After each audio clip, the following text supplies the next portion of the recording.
உலகை எழுப்பும் ஞாயிறு அங்கே குடியிருப்பான். அவன் ஆனை முகத்தனின் அடியவர் மனத்தில் ஒளியாய் வந்து கொலுவிருப்பான்.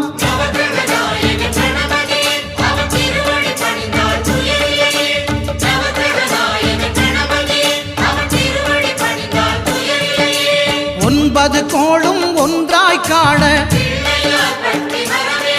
அங்கு கற்பகம் என்னும் கடவுளின் மெய்யில்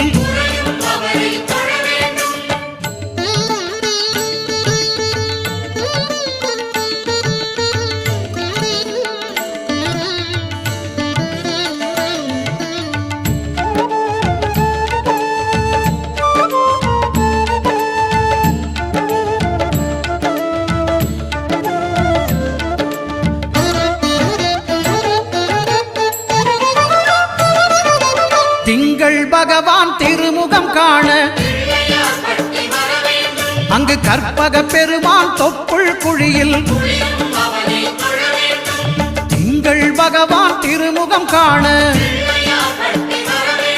அங்கு கற்பக பெருமான் தொப்புள் குழியில் பார்க்கடல் பிறந்த சந்திர பகவான் கணபதி வயிற்றில் நிறைந்திருப்பான். எங்கள் கற்பகத்தானை கண்டவர் தமக்கு தீரா பிணிகளை தீர்த்து வைப்பான்.